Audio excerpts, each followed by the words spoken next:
ಜೈ ಹನುಮಾನ್. ಎಲ್ಲ ನನ್ನ ಗುರುಗಳಿಗೆ ನಮಸ್ಕಾರ. ಇವತ್ತಿನ ವಿಡಿಯೋದಲ್ಲಿ ನಾನು ಹೀರೆಕಾಯಿ ಬಜ್ಜಿ ಮಾಡಿರ್ತೀರಾ.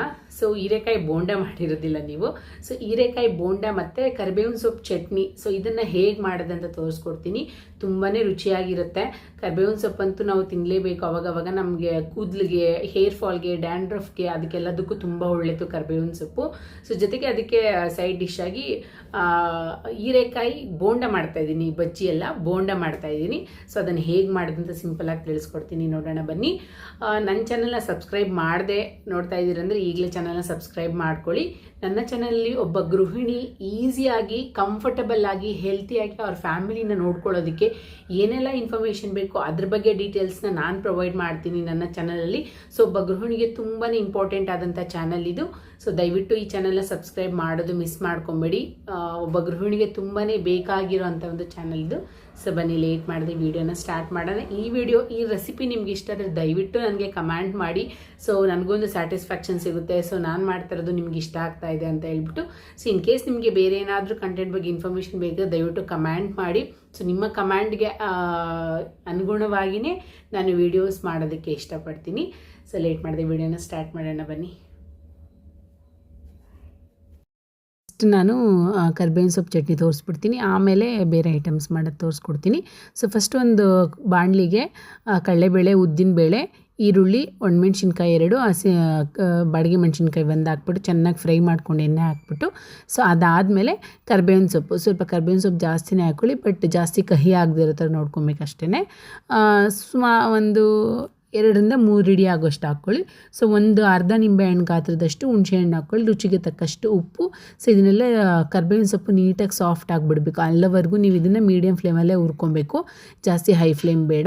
ಸೊ ಇದಾದಮೇಲೆ ಸಾಂಬಾರು ಪುಡಿ, ಸೊ 1.5 ಸ್ಪೂನ್ ಆಗೋಷ್ಟು ಸಾಂಬಾರು ಪುಡಿನ ಹಾಕ್ಕೊಳ್ತಾ ಇದ್ದೀನಿ. ಸೊ ನೀವು ಮನೇಲಿ ಮಾಡಿರೋ ಸಾಂಬಾರು ಪುಡಿನೇ ಹಾಕ್ಕೊಳ್ಳಿ, ತೊಂದರೆ ಇಲ್ಲ. ಸೊ ಚಟಾಪಟ್ ಅಂತ ಆಗಿಬಿಡುತ್ತೆ ಈ ಒಂದು ಚಟ್ನಿ. ಸೊ ಇದನ್ನು ಮಿಕ್ಸಿ ಮಾಡ್ಕೊಬೇಕು. ಸೊ ಈ ನೀಟಾಗಿ ಇದನ್ನು ನುಣ್ಣಗೆ ಪೇಸ್ಟ್ ಮಾಡಿಕೊಂಡ್ರೆ ಸೊ ಟೇಸ್ಟ್ ಇದ್ದಂಥ ಕರಿಬೇವಿನ ಸೊಪ್ಪು ಚಟ್ನಿ ರೆಡಿ ಆಯಿತು. ಬೇಕಾದ್ರೆ ಇದಕ್ಕೆ ನೀವು ಒಗ್ಗರಣೆ ಮಾಡ್ಕೊಬೋದು, ಬಟ್ ಅವಶ್ಯಕತೆ ಇಲ್ಲ. ಸೊ ಹಾಗೇ ತಿಂದ್ರೆ ಇದನ್ನು ಆರಾಮ್ಸೆ ಫ್ರಿಜ್ಜಲ್ಲಿ ಇಡ್ದೇ 2 ದಿವಸ ಇಟ್ಕೊಂಡು ನೀವು ಸ್ಟೋರ್ ಮಾಡ್ಕೊಂಡು ತಿನ್ಬೋದು, ಸ್ವಲ್ಪ ಕೂಡ ಕೆಡೋದಿಲ್ಲ. ಬಟ್ ಕೈ ಇಡಬಾರ್ದು ಅಷ್ಟೇ, ಸ್ಪೂನಲ್ಲಿ ನೀವು ಹಾಕ್ಕೊಬೇಕು ಅಷ್ಟು ಬಿಟ್ಟರೆ 2 ಡೇಸ್ ನೀವು ಆರಾಮ್ಸೆ ಹೊರಗಡೆನೇ ಇಟ್ಕೊಂಡು, ಫ್ರೀಸ್ ಮಾಡ್ದೇ ಹೊರಗಡೆನೇ ಇಟ್ಕೊಂಡು ನೀವು ತಿನ್ಕೊಬೋದು. ಸೊ ತುಂಬ ಟೇಸ್ಟಿಯಾಗಿರುತ್ತೆ. ನಮ್ಮ ಕೂದಲಿಗೆ ಮತ್ತು ಸೊ ನಮ್ಮ ಕಣ್ಣಿಗೆ, ಯಾರಿಗೆಲ್ಲ ಡ್ಯಾಂಡ್ರಫ್ ಜಾಸ್ತಿ ಇದೆ ಅವ್ರಿಗೆಲ್ಲರಿಗೂ ತುಂಬಾ ಒಳ್ಳೆಯದು. ಮುದ್ದೆಗಂತೂ ತುಂಬ ಚೆನ್ನಾಗಿರುತ್ತೆ. ಸೊ ಇಷ್ಟು ಕರಿಬೇವಿನ ಸೊಪ್ಪು ಚಟ್ನಿ. ಸೊ ನೆಕ್ಸ್ಟ್ ನಾನೀಗ ನಿಮಗೆ ಹೀರೆಕಾಯಿ ಬೋಂಡ ಹೇಗೆ ಮಾಡೋದಂತ ತೋರಿಸ್ತಾ ಇದ್ದೀನಿ. ನೋಡಿ, ಒಂದು ಹೀರೆಕಾಯಿ ತೊಗೊಂಡಿದ್ದೀನಿ, ಅದನ್ನು ನೀಟಾಗಿ ಮೇಲೆ ಇರೋಂಥ ಒಂದು ಪೀಲೆಲ್ಲ ನೀಟಾಗಿ ತೆಗ್ದುಬಿಟ್ಟು ನೋಡಿ ಅಷ್ಟು ಸಣ್ಣ ಕಟ್ ಮಾಡಿ ಇಟ್ಕೊಳ್ಳಿ. ಆಮೇಲೆ 2 ಈರುಳ್ಳಿ ತೊಗೊಂಡಿದ್ದೀನಿ. ಸೊ ಈರುಳ್ಳಿನೂ ಅಷ್ಟೇ ಮೀಡಿಯಮ್ ಆಗಿರೋಂಥ ಒಂದು ಈರುಳ್ಳಿ 2 ತೊಗೊಂಡು ಅದನ್ನು ಕಟ್ ಮಾಡಿ ಇಟ್ಕೊಳ್ಳಿ.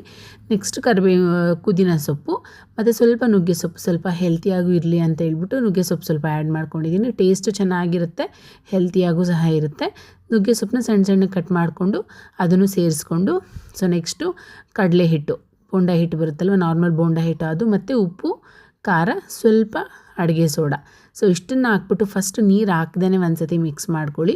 ಆಮೇಲೆ ಸ್ವಲ್ಪ ನೀರು ಹಾಕ್ಕೊಂಡು ಸೊ ಒಂದು ಪರ್ಫೆಕ್ಟ್ ಕನ್ಸಿಸ್ಟೆನ್ಸಿವರೆಗೂ ನೀವು ಇದನ್ನು ರೆಡಿ ಮಾಡ್ಕೊಬೇಕಾಗುತ್ತೆ. ಫಸ್ಟ್ ನೀರು ಹಾಕ್ಬಿಟ್ರೆ ನೀಟಾಗಿ ಬೆರೆಯೋದಿಲ್ಲ ಸೊಪ್ಪು ಮತ್ತು ಈರುಳ್ಳಿ, ಹೀರೆಕಾಯಿ ಎಲ್ಲ ಒಟ್ಟಿಗೆ ಬೆರೆಯೋದಿಲ್ಲ. ಅದಕ್ಕೋಸ್ಕರ ಫಸ್ಟ್ ಒಂದು ಸತಿ ಬೆರೆಸ್ಕೊಂಬಿಟ್ಟು ಆಮೇಲೆ ಸ್ವಲ್ಪ ನೀರು ಹಾಕ್ಕೊಂಡು ನೋಡಿ, ಒಂದು ಬೋಂಡ ಬಿಡೋದು ಎಲ್ಲರಿಗೂ ನಿಮಗೆ ಗೊತ್ತೇ ಇರುತ್ತೆ ಅಂದ್ಕೊಳ್ಳಿ.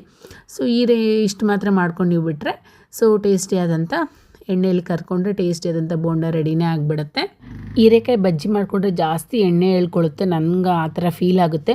ಬಟ್ ಈ ಥರ ಮಾಡ್ಕೊಳ್ಳೋದ್ರಿಂದ ನಾರ್ಮಲ್ ಬೋಂಡಗಿಂತ ಇನ್ನು ಸ್ವಲ್ಪ ಹೆಚ್ಚು ರುಚಿ ಕೊಡುತ್ತೆ ಅಷ್ಟೇ. ತುಂಬ ಚೆನ್ನಾಗಿರುತ್ತೆ. ಒಂದು ಸತಿ ನೀವು ಈ ಥರ ಟ್ರೈ ಮಾಡಿ ನೋಡಿ, ತುಂಬ ಚೆನ್ನಾಗಿರುತ್ತೆ ರುಚಿ. ಸೊ ಇನ್ ಕೇಸ್ ನಿಮ್ಗೆ ಏನಾದರೂ ಈ ವಿಡಿಯೋ ಬಗ್ಗೆ ಡೌಟ್ಸ್ ಇತ್ತು ಅಂತಂದರೆ ಖಂಡಿತವಾಗ್ಲೂ ನನಗೆ ಕಮೆಂಟ್ ಮಾಡಿ, ನಿಮ್ಮ ಡೌಟ್ಸ್ನ ನಾನು ಕ್ಲಾರಿಫೈ ಮಾಡ್ತೀನಿ. ಇಲ್ಲಿವರೆಗೂ ವಿಡಿಯೋ ನೋಡೋದಕ್ಕೆ ಥ್ಯಾಂಕ್ ಯು ಸೋ ಮಚ್. ಮತ್ತೆ ನಾಳೆ ಹೊಸ ವಿಡಿಯೋ ಜೊತೆಲಿ ಮತ್ತೆ ಸಿಗ್ತೀನಿ. ಅಲ್ಲಿವರೆಗೂ ಬಾಯ್.